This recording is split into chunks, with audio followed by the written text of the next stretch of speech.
there is what the chairperson of ZEC, Justice Priscilla Chigumba, said, not when she was speaking to journalists after the submission, but what she said to the president directly when she was handing him the final report.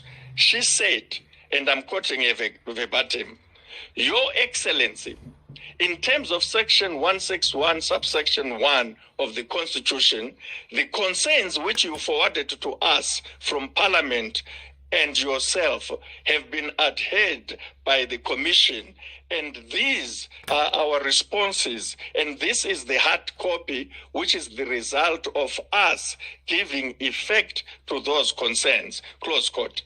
The operative phrase is that she said, in terms of section 161, subsection 10 of the Constitution. That section says, as soon as possible, after complying with subsection 7 and 9, the Zimbabwe Electoral Commission must submit a final delimitation report to the president. That is what ZEC did on 3 February 2023, last week Friday, when the chairperson of ZEC invoked this section as the authority and handing the final delimitation report to the president. This is not a claim, this is a public fact. With that in mind, what should the president do? In terms of the Constitution of Zimbabwe, it's very clear what he must do. And let's point to the source of what he thought he needs to do. After the ZEC chairperson, Justice Tugumba, handed the president the final report last Friday, he said, and I'm quoting him verbatim, "Thank you very much. I will attend to this and make my observations." That is what the president said. Now, understandably, people out there can speculate about what the president meant when he said, "I will attend to this," or when he said, "and make my observations."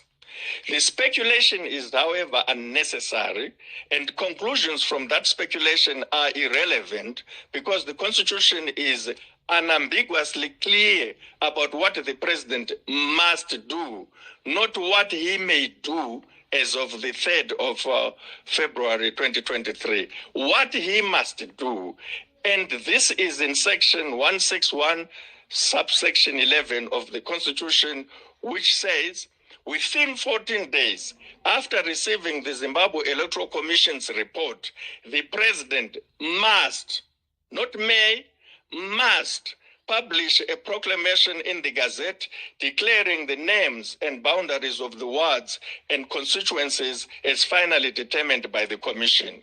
What this means, in my view, is that the president must publish ZEC's final delimitation report handed to him on 3 February 2023 by 17 February 2023. This is not a claim. It is the legal position based on the factual position.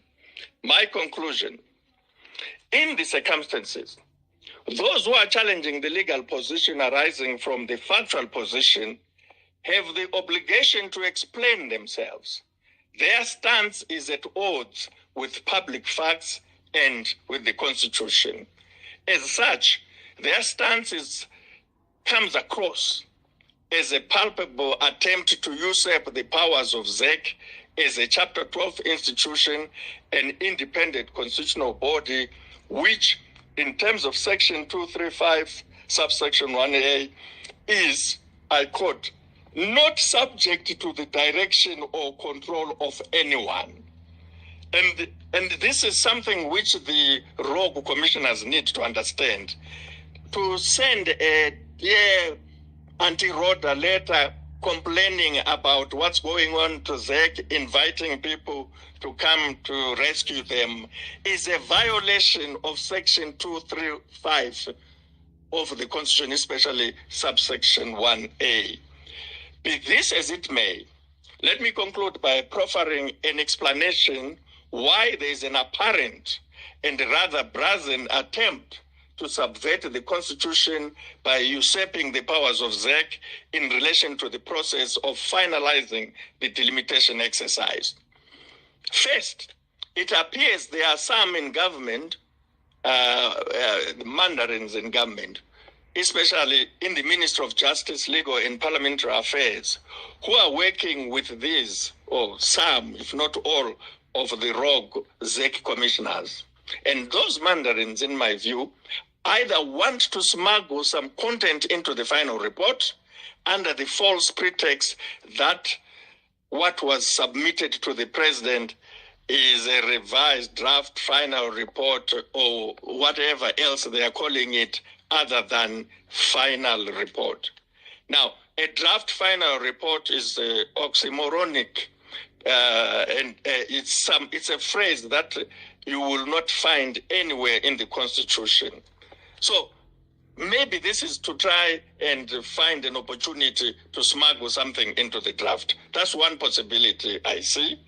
The other is that maybe these mandarins are simply kicking the can to buy time beyond 26 February 2023, after which the electoral boundaries in ZEC's final delimitation report would not apply for the forthcoming 2023 harmonized general election in terms of section 161 subsection 2 of the Constitution.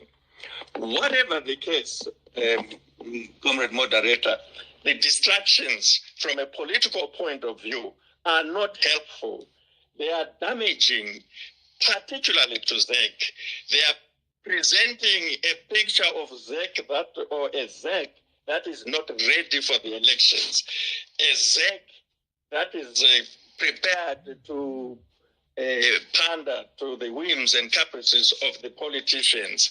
Once that impression is created on the eve of elections, ZEC will be in an impossible position to run or conduct free and fair elections which produce a legitimate outcome.